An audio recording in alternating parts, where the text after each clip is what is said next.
Big boss season 8 లో season starting నుంచి ఒక ప్రశ్న అందరికీ కూడా అంతు చిక్కకుండా అలానే కొనసాగుతూ వస్తుంది. ఇక అది ఏంటి అంటే ఈ సీజన్ విన్నర్ ఎవరు అని. ఇలా ప్రతి వారం ఒక్కొక్క కాంబినేషన్ మారుతూ వస్తుంది.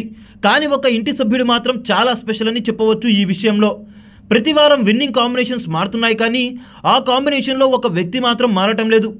అతను ఆడినా ఆడకపోయినా, అతను ఎంత నెగిటివ్ చేసినా, అతనిదే తప్పు అని అందరూ ప్రూవ్ చేసినా ఆడియన్స్ మాత్రం అతనికి జై కొడుతూ ఎవరైనా అతని తర్వాతే అంటున్నారు. ఇక అది ఎవరు అంటే నిఖిల్.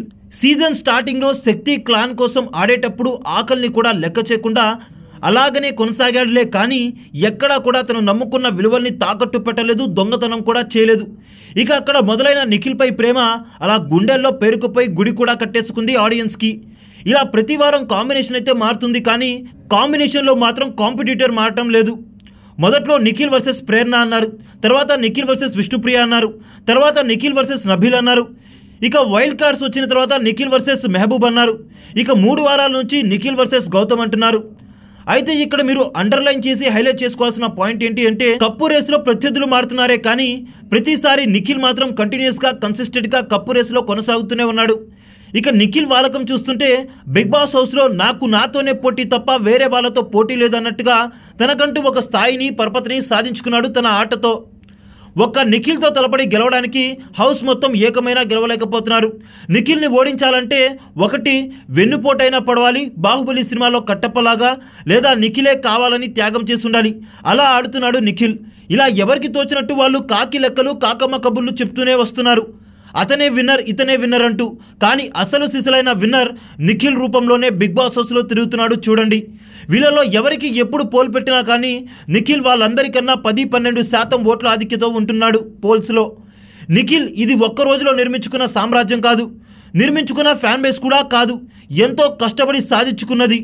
మధ్యలో వచ్చి ఒక 3 వారాలు ఆడి నేను గ్రేట్, నేను విన్నర్ అంటూ చెప్పుకుంటున్నారు కొంతమంది. వీళ్ళు ఎంత తోకజాడించినా నిఖిల్ని మించి, నిఖిల్ని తొక్కి పైకి లేవాలంటే వారికి ఇక సాధ్యపడదనే చెప్పాలి. ఇప్పుడున్న పర్సంటేజ్ 10-12%. దీన్ని కొట్టాలంటే, దీన్ని అధిగమించాలంటే కంటిన్యూస్గా ఒక 4-5 వారాలు నిఖిల్ కంటే నేను గొప్ప అన్నట్టుగా ఆడాల్సి ఉంటుంది. ఆలోపు సీజన్ కూడా అయిపోతుంది. ఇవన్నీ వాస్తవ రూపంలో సాధ్యం కావు. కాబట్టి కప్పుని తుడిచిపెట్టండి నిఖిల్కి ఇవ్వడానికి, అలానే కాస్త దారి ఇవ్వండి నిఖిల్ నడిచి రావడానికి స్టేజ్ పైకి అంటూ ఫ్యాన్స్ అయితే అంటున్నారు. వీళ్ళలో ఎవరైతే నిఖిల్కి ఎక్కువగా గట్టి పోటీని ఇస్తారంటున్నారో వాళ్ళు రన్నర్ అవ్వడానికి మాత్రమే అవకాశం ఉంది తప్ప గెలవడం అనేది సాధ్యం కాదు. అది కలగానే చెప్పుకోవచ్చు. ఇక దీనిపై మీ అభిప్రాయం ఏంటో కామెంట్ చేయండి. నిఖిల్ని కొట్టే మగాడు మొనగాడు ఎవరైనా ఉన్నారని మీరు అనుకుంటున్నారా? నిఖిల్పై గెలిచే ఆ వీరనారి ఎవరవుతుందని మీరు అనుకుంటున్నారు? నిఖిల్ ఈ సీజన్ కప్పు కొట్టడం హ్యాంగర్కున్న చొక్కాని వేసుకొని రావడంతో సమానమని అంటున్న నిఖిల్ ఫ్యాన్స్పై వారు చేస్తున్న కామెంట్లపై మీ అభిప్రాయం ఏంటో కామెంట్ చేయండి.